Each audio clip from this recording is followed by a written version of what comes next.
Por vocês, tá, gente? Quando quiserem iniciar. Tá, a gente só estava esperando iniciar a gravação. Aí, assim, ó, a gente vai estar online até as 3 da tarde, tá? Até as 15 horas. Aí a gente vai, então, começar a se apresentar. Meu nome é Sônia, eu sou coordenadora da Comissão Intersetorial de Saúde da Mulher aqui no Conselho Municipal de Saúde de Gravataí.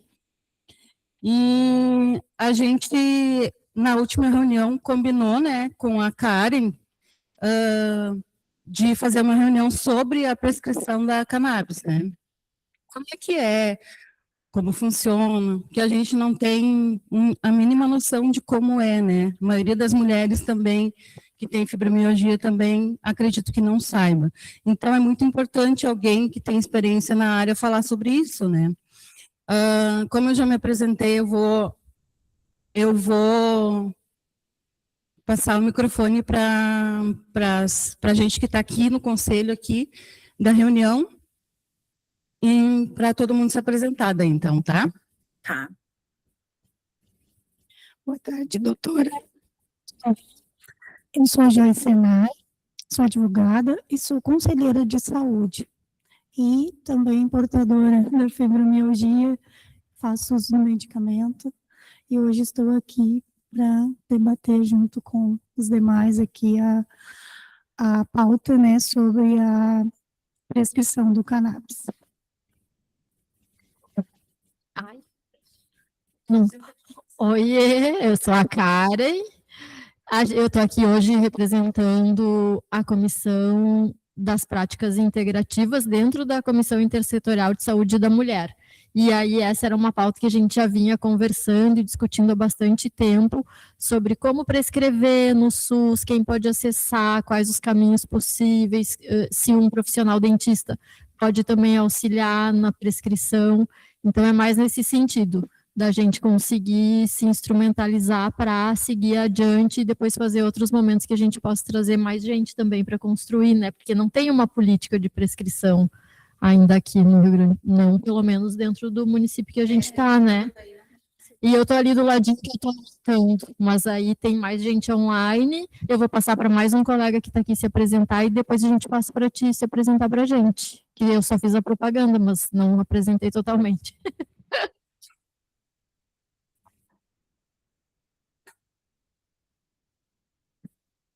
Boa tarde. Me apresentando, sou Jean, sou usuário do SUS e vim de curioso para conhecer.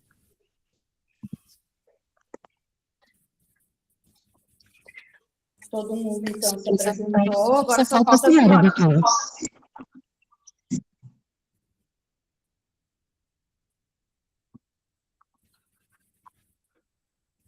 Boa tarde, gente. Inicialmente, eu quero agradecer pela oportunidade, né, que foi concedida da gente estar falando sobre cannabis.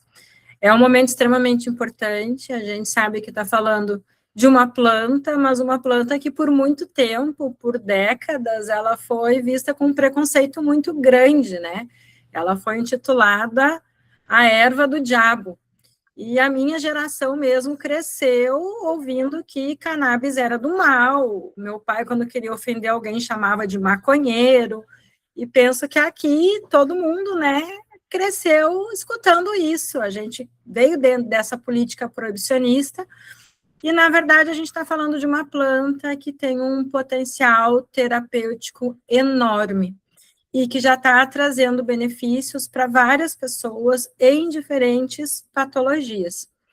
Eu preparei uma apresentação, quando a gente vai falar de cannabis, gente, a cannabis é um mundo, né? A gente tem tanta coisa para se falar, e eu sei que é muita informação, e eu sou professora, e às vezes eu falo bastante, mas assim, vocês fiquem bem à vontade para me interromper, para tirar dúvidas, e lembrando que é um primeiro momento, né, que eu estou disponível, assim, e que a gente pode marcar várias vezes e quantas vezes for necessário para a gente ir fazendo esse approach e conseguir realmente trazer mais benefícios para as pessoas.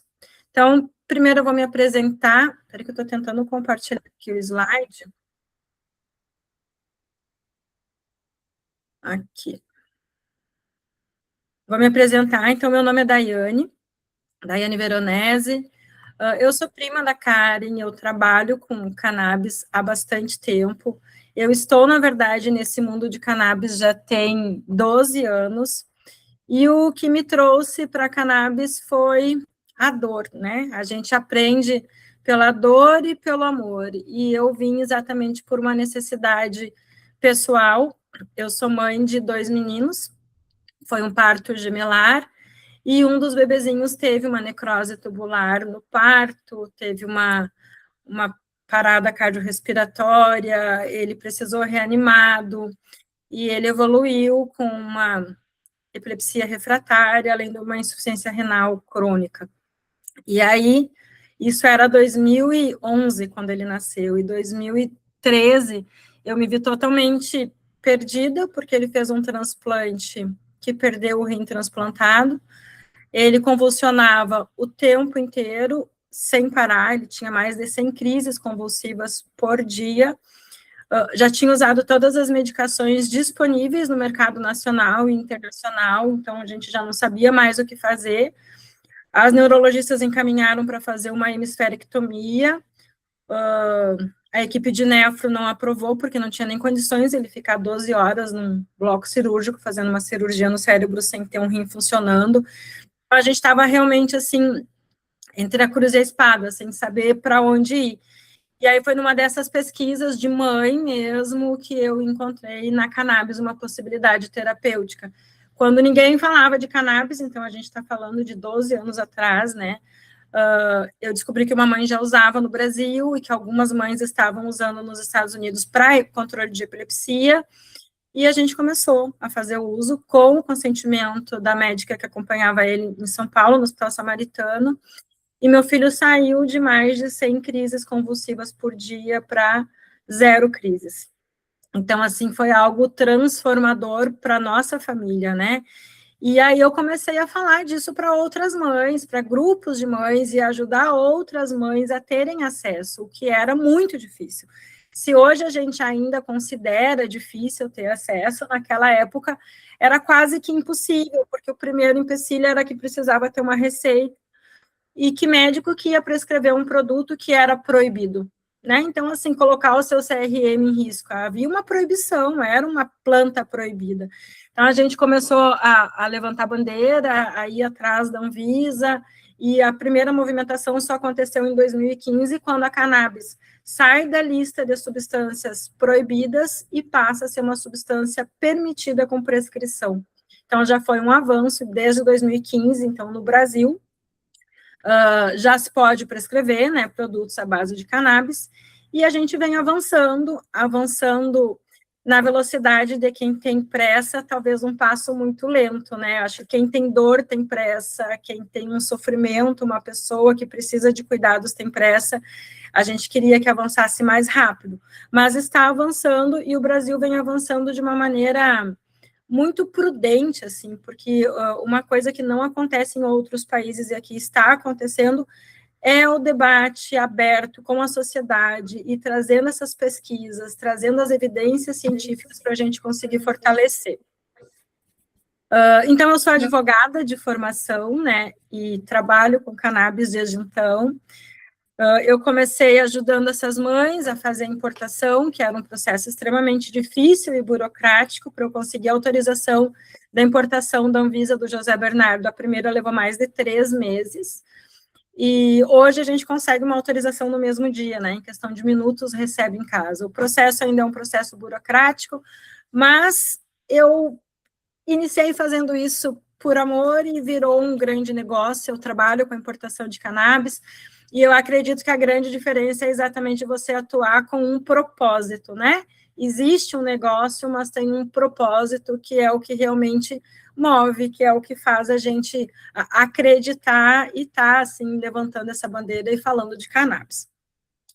Então, hoje, no Brasil, a gente já tem alguns estados com legislação que permitem o uso de cannabis e fornecem cannabis, e também algumas leis municipais que estão amadurecendo.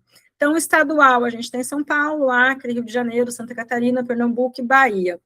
e ainda alguns municípios, né, Salvador, João Montelave, Campina Grande, Brasília também está nisso, porque Brasília é Distrito Federal, mas de todas essas legislações, elas ainda estão em processo de amadurecimento. Em alguns estados ou alguns municípios existe a legislação, mas ela acaba sendo bastante restritiva. Por exemplo, em Brasília, é somente para epilepsia refratária, são somente 7 crianças que são beneficiadas, né? São Paulo é um estado que foi pioneiro, ele trouxe uma legislação que ampliou o acesso, colocando algumas patologias, mas colocou também patologias que são síndromes genéticas raras, como a síndrome de Lennox-Gastaut, síndrome de Dravet, onde são poucos pacientes que são beneficiados, deixando de fora outras patologias que poderiam e devem ser contempladas, principalmente quando a gente fala de dor, e aí entra a fibromialgia, né, a questão da própria ansiedade, o autismo, que a gente já tem evidências bem robustas. Então, para o espectro autista, em Israel, por exemplo, já é linha de frente, já é padrão ouro para um espectro autista nível 3 de suporte começar com cannabis, e aqui a gente ainda está tentando amadurecer esse mercado e vendo como que vai ficar essa questão da democratização do acesso. Quando a gente fala de acesso a cannabis, na realidade do Brasil, a gente sabe que ainda é caro, né? Já baixou muito. Quando eu fiz a minha primeira compra, em 2014, era uma seringa, porque era uma pasta, tinha 10 ml, não tinha nem 1.000 mg de CBD, e eu paguei R$ 1.500. Hoje a gente já conseguiu baixar bastante esse valor. Então, a gente consegue comprar um frasco por R$300, mas quando a gente fala de Brasil, e principalmente de SUS, R$300 é caro, né? Não é um medicamento ainda de fácil acesso para uma família que não tem condições. Então, o porquê que é importante a gente falar da cannabis no SUS? É exatamente para democratizar o acesso, para facilitar esse acesso, para que todas as pessoas, né, para que mais pessoas possam ser, então, não vou nem dizer privilegiadas, mas terem acesso realmente a um tratamento e a qualidade de vida, né? A saúde é um direito fundamental e o tratamento precisa ser efetivado de modo que não fique somente para uma pessoa que tem condições financeiras, mas que outras pessoas consigam acessar o tratamento. Então, eu coloquei aqui alguns motivos para a gente ter cannabis no SUS. Primeiro, é exatamente ampliar esse acesso, mais pacientes tenham acesso.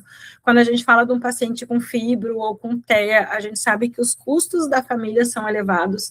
Não é somente este medicamento, né? Provavelmente uma criança com autismo faz acompanhamento com fono, com a neuro, com a fisioterapeuta, vai ter a terapia ABA, vai ter outros medicamentos, suplementos. Então, a família já tem um gasto gigante.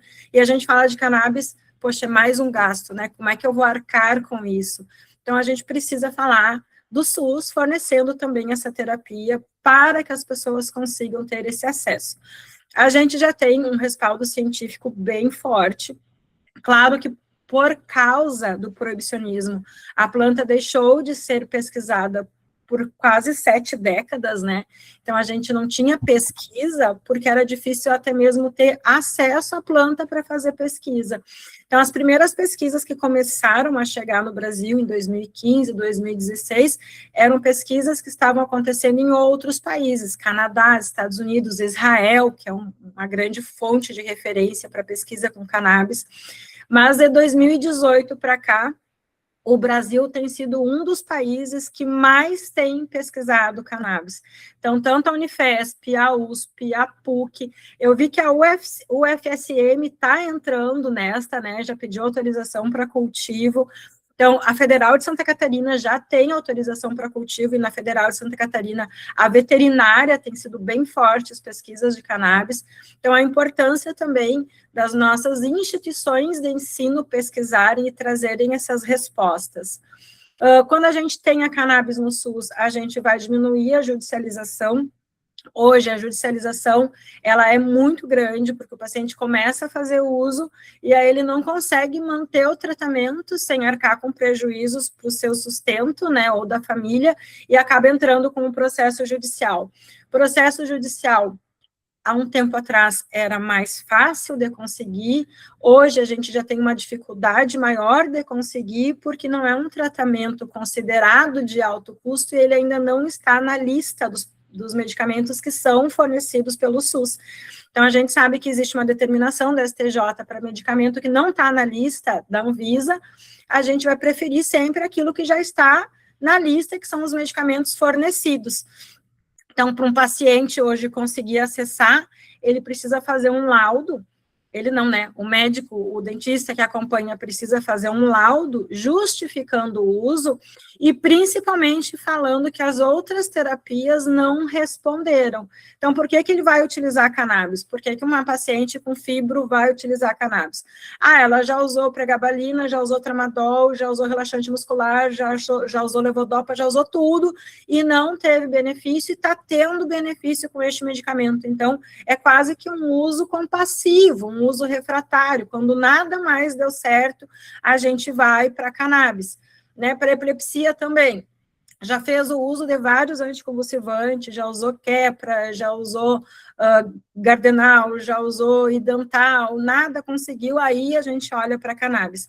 E aí, muitas vezes, eu me questiono por que a gente vai utilizar medicamentos que, na maioria das vezes, possuem efeitos colaterais fortíssimos. Pacientes com dor ficam utilizando anti-inflamatórios de uso contínuo, e a gente sabe que o anti-inflamatório é nefrotóxico, essa pessoa está acabando com o rim, está trazendo outras consequências, melhora a dor, mas a pessoa está sem conseguir dormir, ou está com um problema digestivo, aí vai entrando um monte de medicamento, né, um para proteger o estômago, um para proteger o rim, quando vê o paciente polifarmácia, e ainda assim não tem uma qualidade de vida. Então, por que eu não posso escolher um medicamento que vai me trazer um resultado com pouquíssimos efeitos colaterais, uma baixa toxicidade, e que é um medicamento que poderia ser mais acessível, né, que deve ser mais acessível. A questão da cannabis no SUS é exatamente para promover essa equidade. Hoje, pacientes que têm condições financeiras fazem a consulta, recebem a receita, podem ir na farmácia, a gente já tem mais de 50 produtos na farmácia que têm autorização sanitária, só que também esses produtos de farmácia são extremamente caros, porque, claro, também existe um imposto, como ainda não tem cultivo no Brasil, a matéria-prima é importada, então é um medicamento caro.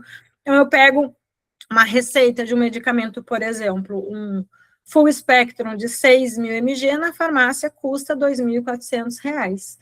E aí eu tenho acesso ao meu tratamento em questão de um dia. Fiz a consulta, peguei a receita, comprei na farmácia. Mas aquela pessoa que não tem condições de pagar esses R$ 2.000 por mês, né? Como que ela vai ter acesso ao tratamento? E aí a gente tem essas outras possibilidades.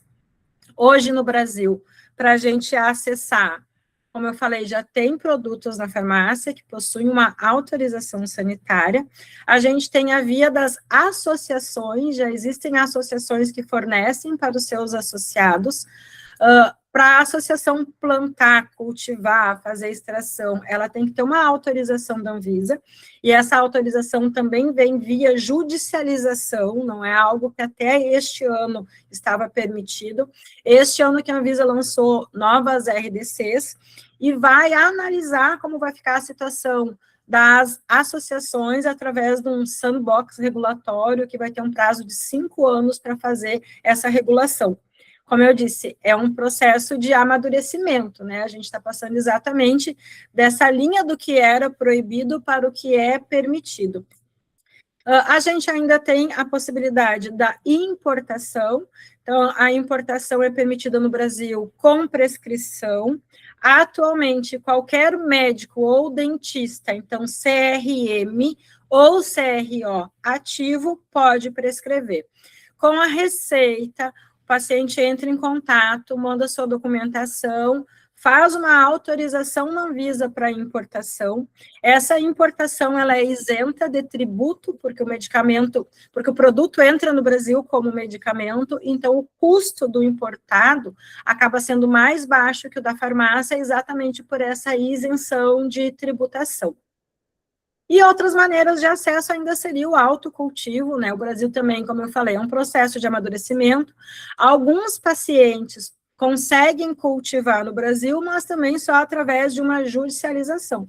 Esses pacientes entraram com habeas corpus, falando que já estavam em desobediência, já estavam cultivando, com laudo médico, comprovando que fizeram um curso, que sabe plantar, que sabe extrair, então consegue fazer um cultivo doméstico, caseiro, no seu quintal. Como que eu vejo, gente, esse acesso a cannabis ao Brasil? São muitas opções, mas a maioria das pessoas ainda não sabe como ter acesso de uma maneira segura.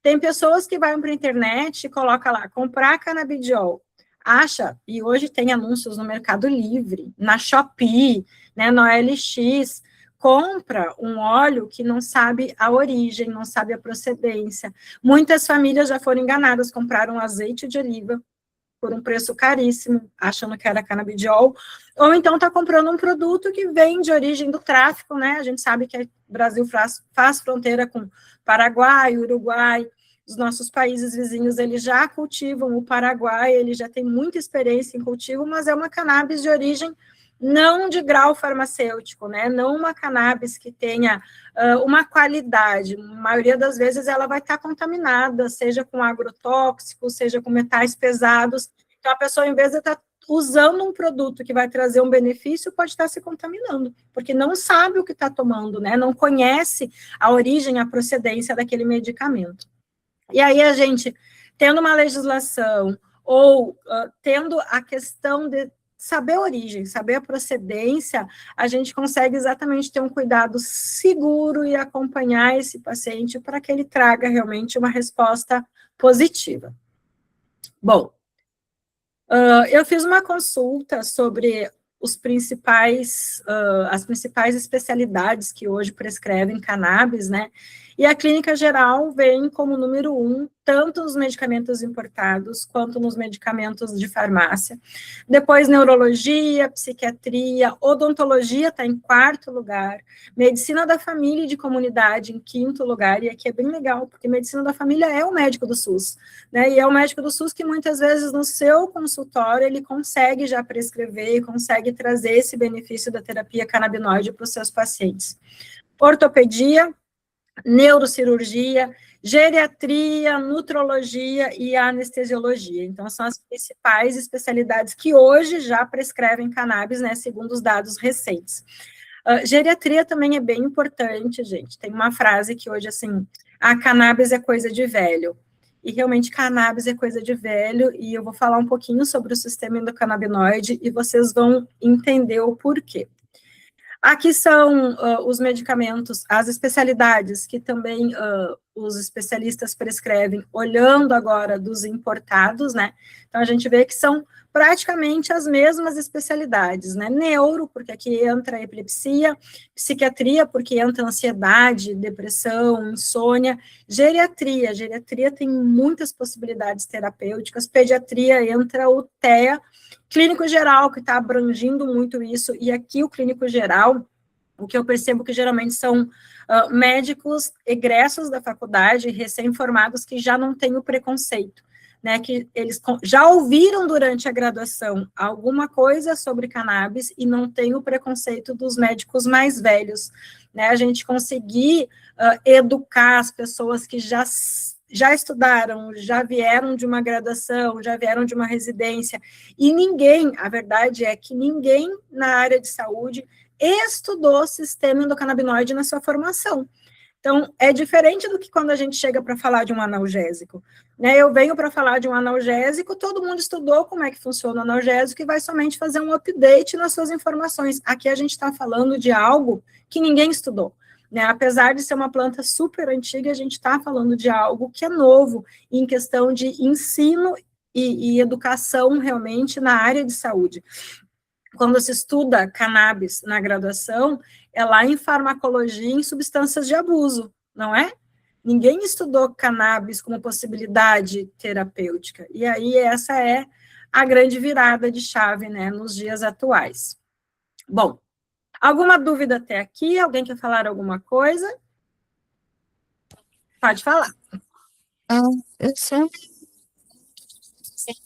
especialidades que podem prescrever. Está falhando a ligação. Eu não estou conseguindo acompanhar. Sobre as especialidades que podem prescrever, né? No SUS, assim, na rede de saúde do SUS, não teria que ter uma capacitação? Exatamente. Como eu falei que ninguém estudou cannabis na faculdade. E aí não adianta eu falar assim, gente, agora tem cannabis no SUS, o médico pode prescrever. Vai começar a prescrever como? Né? Vai prescrever qual produto, a escolha do produto, a titulação da dose. Então, por exemplo, aqui a Prefeitura de Salvador criou um projeto de lei que é para capacitar os profissionais do SUS. Então, antes da gente falar de acesso a cannabis, eu preciso capacitar. Eu preciso fazer um curso, nem que seja uma imersão de 15 dias, mas que tenha algo que capacite os profissionais. Porque facilitar o acesso, eu ter um produto na dispensação, mas o profissional não saber prescrever, é tiro no pé. Né? Porque a prescrição da cannabis, ela é diferente, vocês vão entender um pouquinho agora, porque a gente não vai ter protocolo pronto para todo mundo. Não é igual a dipirona, que eu vou dizer, toma 20 gotas que está tudo bem, ou toma um Buscopan. Não, ela é individualizada, é um tratamento que vai ser feito para cada um, é um olhar extremamente humanizado da medicina, é um olhar diferenciado. Então, o primeiro ponto, com certeza, é a capacitação dos profissionais de saúde, para prescrever com segurança, né? Porque se prescrever um produto sem saber como, o paciente vai usar, não vai ter resultado, vai falar mal do profissional, vai falar mal do produto, acaba sendo ruim para todo mundo. Sim, é sobre isso que eu queria saber. Então, né, que é para cada um, porque nenhum organismo é igual, né? Então, cada um precisa desse atendimento individualizado para saber a dosagem. Exatamente. E já vou explicar exatamente o porquê disso agora, né? Mais alguém quer perguntar? Sim. Não, seguir. Então, aqui eu fiz uma breve evolução da cannabis, né? Desde a história antiga até as datas atuais. A gente não está falando de algo novo, gente. Na verdade, a cannabis ela é utilizada para fins medicinais desde o ano 2800 a.C. Então, na China antiga, na época do imperador Shang Nung, já se utilizava cannabis, e ela estava na farmacopeia deste imperador. Sendo que para uma medicação estar na farmacopeia da China, ela já deveria ter mais de 100 anos de estudo. Então, as pesquisas existiam, né? Não é algo novo. Na verdade, a cannabis é uma das primeiras plantas a serem domesticadas pelo homem. Como assim domesticadas? É uma planta que está na natureza, né? Assim como todas as demais, e o homem percebeu esses benefícios terapêuticos e domesticou. E a gente vai ter diferentes tipos de cannabis. Antigamente, dividia-se a cannabis em 3 tipos, né? Cannabis sativa sativa, cannabis sativa indica, cannabis sativa ruderalis, com qualidades diferentes, né? Na verdade, com características diferentes. Mas hoje elas já foram tão hibridizadas que não existe mais cannabis sativa, indica e ruderalis. Nós vamos ter mais de 1000 tipos de cepas diferentes e as plantas também vão ter propriedades diferentes. E mais um pouquinho eu falo, então, da questão das plantas. Mas, depois da China, o Egito Antigo também já havia pesquisas, 1550 a.C., a cannabis era utilizada como antisséptico e analgésico pós-parto. A deusa Sechá, que é a deusa do Egito da sabedoria, quem não conhece, dá uma pesquisadinha depois, deusa Sechá, ela tem uma folhinha de cannabis na cabeça. Por que será, né? Porque a cannabis era vista como algo que ligava à sabedoria. Tem uma múmia que foi encontrada no Egito, chamam ela de princesa de gelo, porque pelas características da tumba, ela devia ser alguém de classe alta, provavelmente uma princesa. E os egípcios, quando eles eram enterrados com seus bens mais valiosos, né, as suas joias. E essa princesa, ela estava enterrada com um potinho com florzinhas de cannabis. E ela morreu, provavelmente, de um câncer metástico de mama. Então, essa escavação deduziu que Lá no Egito Antigo, já utilizava-se a cannabis para tratamento de câncer, e a gente está falando de muito, muito, muito tempo atrás. A Índia a gente sabe que tem uma medicina milenar totalmente diferente, e a planta já tinha sido consagrada como uma erva sagrada, atuando como tônico, anestésico e calmante. Chegando mais para a época da medicina moderna, já na medicina ocidental, o médico irlandês conduziu os primeiros estudos de cannabis na Índia em 1843. Já no século XIX e no século XX, laboratórios farmacêuticos já tinham cannabis.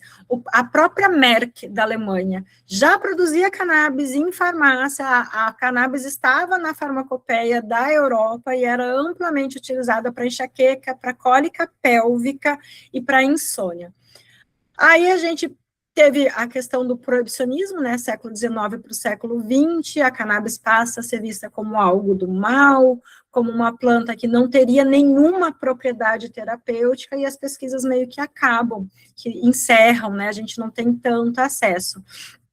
No Brasil, nós temos um médico, Dr. Elisaldo Carlini, ele é um neurocientista da Unifesp, faleceu em 2023, mas na década de 80, ele fazia pesquisas com a cannabis para epilepsia em ratos, e ele conseguia cannabis escondida. Tinha um pesquisador, que é Rafael Mechoulam, que é chamado do pai da cannabis, né? Ele foi um pesquisador, ele é búlgaro, mas ele era professor na Faculdade Hebraica de Jerusalém, e ele fazia pesquisas com cannabis que ele conseguia da polícia de lá.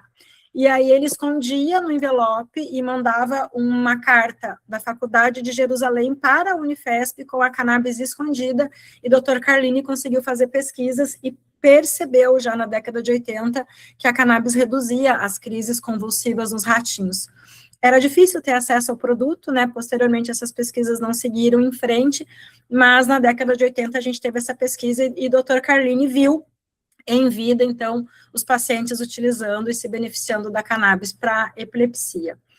E aí a gente passa por essa mudança já no século XXI, da cannabis, então, retomando essa força e a gente percebendo das possibilidades terapêuticas, das infinitas possibilidades terapêuticas. O que Rafael Mechoulam descobriu? Esse médico, esse neurocientista búlgaro lá de Israel. Ele descobriu inicialmente que a cannabis possuía canabinoides diferentes, né? Que ele conseguiu isolar o canabidiol, que é o CBD, e o tetraidrocannabinol, que é o THC. E aí, isso na década de 80, ele entendeu que a cannabis tinha o CBD, que era ansiolítico, e o THC, que era uma propriedade diferente, mas o THC era o que dava o efeito psicotrópico, o efeito barato. Já na década de 90, descobriu-se que os humanos, na verdade, os vertebrados, possuem um sistema endocannabinoide. O que é um sistema endocannabinoide? O nosso corpo produz substâncias que são análogas àquela que a planta produz. Por que a gente responde à planta? Porque a gente tem um sistema de chave e fechadura que se liga com o que está na planta. Então, nós produzimos endocannabinoides e a planta produz fitocannabinoides. O que é o sistema endocannabinoide, gente? É um sistema complexo que é responsável pela nossa neuromodulação e ele está onipresente em todos os tecidos dos vertebrados. Então, por que a cannabis pode ser utilizada para fibromialgia, epilepsia, Alzheimer, glaucoma, para bruxismo, para ansiedade, para insônia? Quando a gente fala de um produto que tem tantos benefícios, parece publicidade enganosa, não parece? Quando eu digo assim, faz bem para tudo, não faz bem para nada. Isso aí é aqueles remédios que vende na hora do almoço, naquelas rádios bem chinfrinhas, assim, que a gente sabe que não presta, não é? Compra a Ora Pronobis, que você vai melhorar da hemorroidas. Não tem umas propagandas assim, que diz que faz bem para tudo? Mas aqui, a gente percebeu que o sistema endocannabinoide é o maestro de todos os nossos sistemas. O sistema endocannabinoide, ele é responsável por fazer o nosso equilíbrio equilíbrio, a nossa homeostase.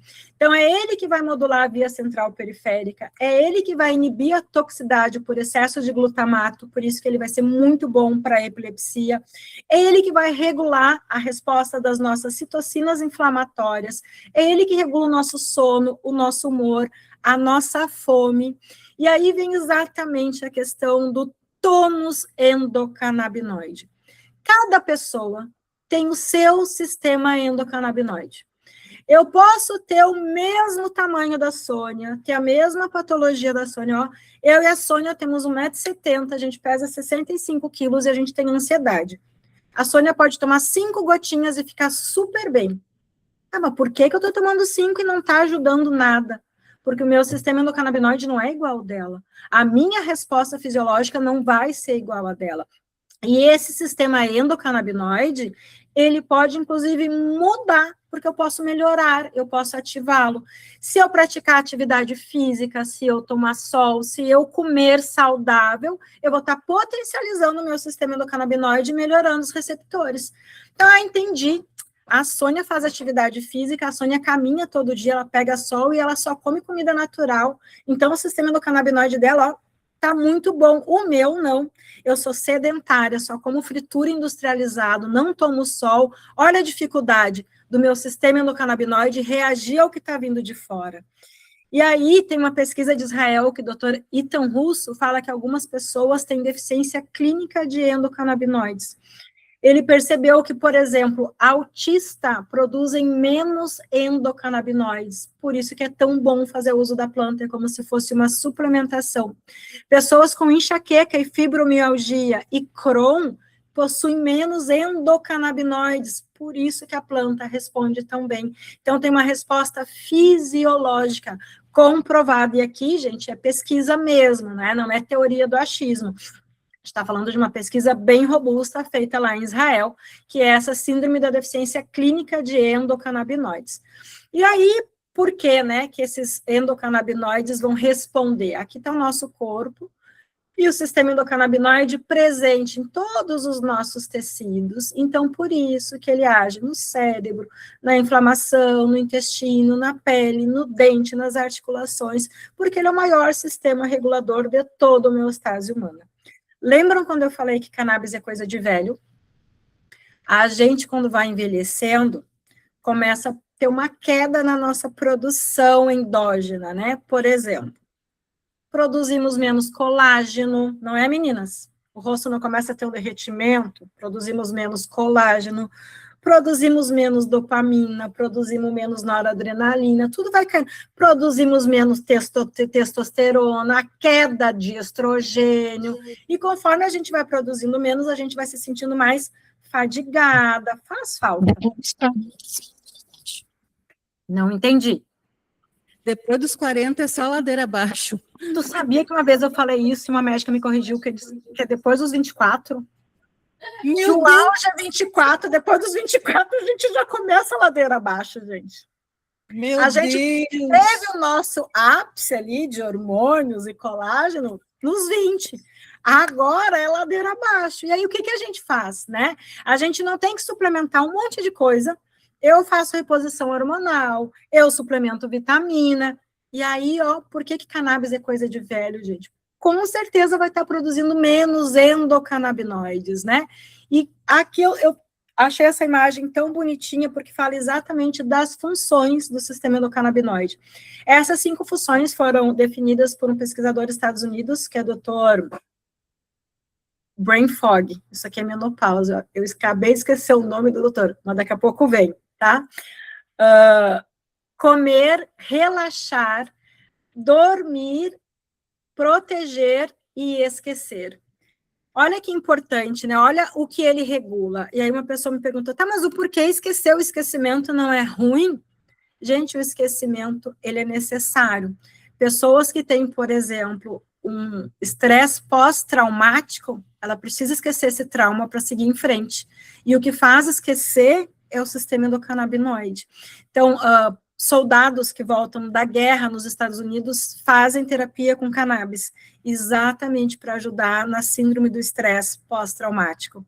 Então, regula nosso sono, regula o nosso ciclo circadiano, regula nosso relaxamento, reduz nosso estresse, nossa ansiedade, estimula o apetite, o THC dá fome, né? Quem nunca ouviu falar que maconha dá larica?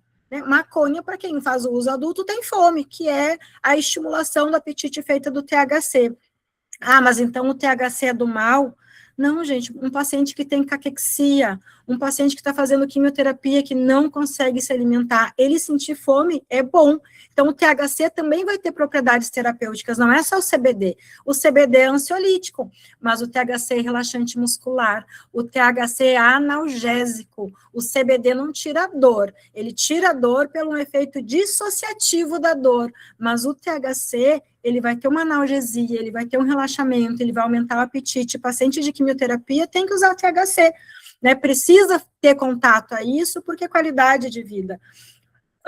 Falamos dos velhos, né, idosos, geriatria, teria que suplementar tratamento paliativo, gente. Tratamento paliativo, a gente precisa da qualidade de vida e qualidade de morte. Essa pessoa pode morrer com dignidade, sem ter um sofrimento, né, tendo uma alegria, tendo uma vida que seja digna, porque viver não é só estar vivo biologicamente numa cama de hospital cheia de dor. Estar vivo é estar vivo com dignidade. E aí, para tratamento paliativo, a cannabis entraria como uma excelente ferramenta terapêutica. Bom, falei desse sistema endocannabinoide que está presente no nosso corpo e vou falar para vocês um pouquinho, e eu vi que já estamos chegando quase do fim e a minha aula está gigante, eu não cheguei nem na metade, então eu vou dar uma acelerada aqui dos endocannabinoides. A gente tem uma pergunta aqui, doutora. Pode falar. Doutora, eu gostaria de saber se da administração dentro das dias. Afasta um pouquinho que... A prescrição do uso do cannabis dentro do quadro da neuropatia. Como que é a prescrição? Isso, como é que funciona, assim, dentro da sua experiência, assim, nos quadros da neuropatia. Tá. Quando a gente fala de neuropatia, vai ter quadros associados. A neuropatia, no caso, a polineuropatia. Tá. Quando a gente fala de patologias que têm dor, o THC é bem-vindo. Só que quando eu vou fazer uma prescrição, eu tenho que fazer uma anamnese com esse paciente e entender quais são os seus sintomas, quais são as queixas principais e eu ver qual é o meu alvo terapêutico, né? Porque geralmente, quando a gente fala de uma neuropatia, ele vai ter mais de uma queixa, né? Então, qual é o alvo terapêutico, o que eu pretendo atacar? Um óleo full spectrum, e a gente vai chegar a isso mais lá na frente, talvez não agora, né, mas depois eu posso explicar essa diferença dos produtos. Um óleo full spectrum, ele vai ser rico em CBD, um CBD alto, e vai ter um pouquinho de THC, o que já traz um resultado bom. Mas, geralmente, dor, eu vou precisar de uma proporção maior de THC. Só que o THC é o canabinoide que dá o efeito psicotrópico, então ele tem essa possibilidade que é o efeito high, né? É o que deixa chapado. E para eu prescrever um THC para o paciente, eu tenho que ter uma segurança. Então, na anamnese, eu vou perguntar: já fez uso de maconha na adolescência? Qual foi a experiência? Teve gente que fumou maconha na adolescência e teve uma experiência horrível, teve uma crise de ansiedade, não ficou legal, então eu não recomendaria iniciar com THC naquele paciente. Eu iniciaria com óleo rico em CBD, para ele dessensibilizar o sistema endocannabinoide, e depois, se ainda não respondesse para a questão mais ligada à analgesia, eu entraria com THC bem devagar. A regra da cannabis é sempre start low and go slow. Eu inicio baixinho e aumento devagar. É como se fosse um U invertido. Então, imagina um U de cabeça para baixo, eu vou iniciar com 3 gotinhas. Depois de uma semana, 6 gotinhas. Depois, outra semana, 9 gotinhas. Quando ele está tendo benefício, aumentei para 15 gotinhas. Opa, perdi benefício. Ou seja, eu passei do topo do U. Aí eu dou uma volta para trás. Pode ser que eu já tenha dado 40 gotas e não está tendo benefício. Aí eu vou precisar de mais THC. Aí eu mudo o meu produto, e a gente vai ter produtos diferentes, com combinações diferentes para cada patologia. A prescrição, gente, é o mais difícil de explicar, porque a gente vai ter que escolher o produto e saber essa titulação.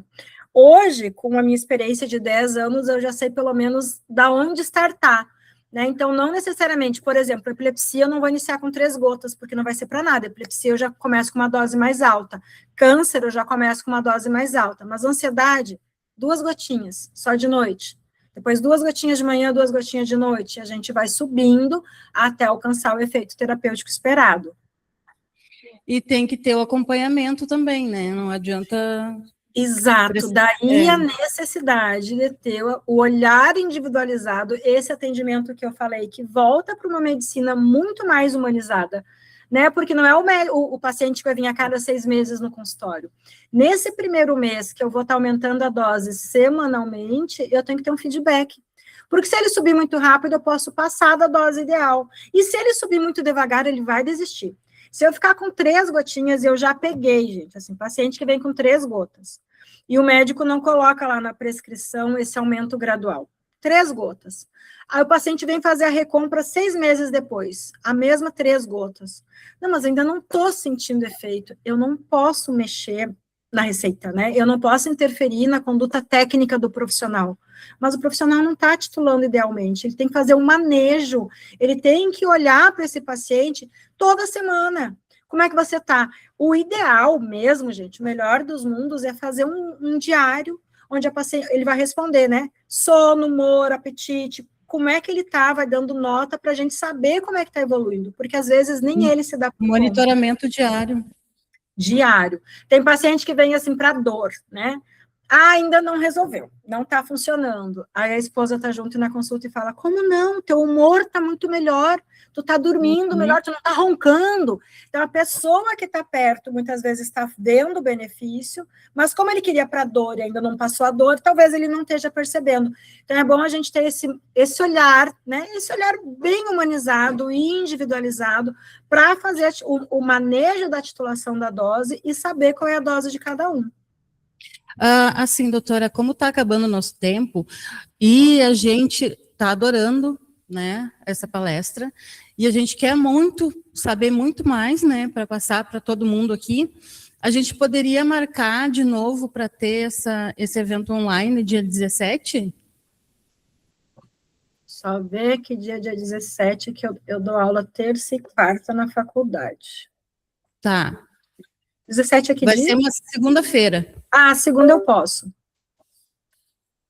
Das Posso 14 às 15 de novo. Aí Tá. a gente retoma, né, esse capítulo que a senhora está terminando hoje e termina daí. Até lá vai ter mais perguntas, né? Aí a gente faz daí a segunda parte. Eu preparei 30 slides, a gente está no 9. Ah! Então vai ter que ser mais 2? Assim, ó, gente, ela ficou gravada, né? O que eu vou sugerir, para não precisar eu voltar nessa parte inicial, que foi bem inicial, se já puderem assistir e a gente volta aqui dos endocannabinoides, né? Sim. E aí poderia fazer um terceiro encontro falando da prescrição, porque eu tenho certeza que a pessoa fica, muitas vezes, com expectativas, né, com curiosidade, mas não se sente seguro para prescrever. Poxa, eu já adorei, quero prescrever, mas a gente precisa passar essa segurança. Sim. Aí a gente tem aqui a data, dia 17, então, para a segunda aula, e para a terceira aula pode ser dia 31. Vai ser que dia? Segunda também. Tá, segunda eu posso. Então, 17 e 31. 17 e 31, então, aí a gente volta de novo a falar sobre isso. E durante esse período, daí eu vou enviar o vídeo, porque foi gravado, né? Eu vou enviar o vídeo para todo mundo assistir. Se tiver perguntas, daí todo mundo a gente vai anotar as perguntas e já esclarece. Tá ok? A gente adorou. Gente, eu fico à disposição. Muito didático, tá? A aula. Me lembrei da minha aula da faculdade. Ai, que bom. Sou professora, né? Me lembrei das minhas aulas da faculdade, muito interessante, muito didático, assim, o jeito que a senhora fala, explica. A gente... Ó, a Karen está querendo pagar a passagem para a senhora vir até aqui. A gente podia fazer uma imersão, seria bem legal, né? Vamos pensar mais nesse assunto, então. Porque aí poderia juntar uma galera e a gente faria uma aula presencial e poderia fazer, inclusive, gente, eu vou dar já uma sugestão aqui, ó. Casos reais, traz um paciente real para a gente atender real. Isso. Tem uma médica maravilhosa que está aí em Gravataí, que é a doutora Letícia Maier, que trabalha com cannabis. Sim. Eu conheço ela, ela fez um evento ali na Câmara de Vereadores sobre cannabis também. E a gente podia fazer algo presencial mesmo e já fazer uma Sim. imersão, né? Isso mesmo. Então, assim, a gente queria agradecer muito a sua disponibilidade, o trabalho que a senhora teve de montar todo esse documento para explicar para a gente, tintim por tintim, a gente está assim, ó, sem dúvidas nenhuma, porque está tudo explicado. Tá? Obrigada, então, agora, então, eu vou finalizar, né, a reunião de hoje. A gente se encontra de novo, então, no dia 17, tá bom? Combinado. Marcadinha. Muito obrigada a todo mundo que participou, tá? E a gente se encontra de novo dia 17, tá bom? Boa semana, Tchau, gente. Bom muito trabalho para obrigada. vocês. Tchau, tchau.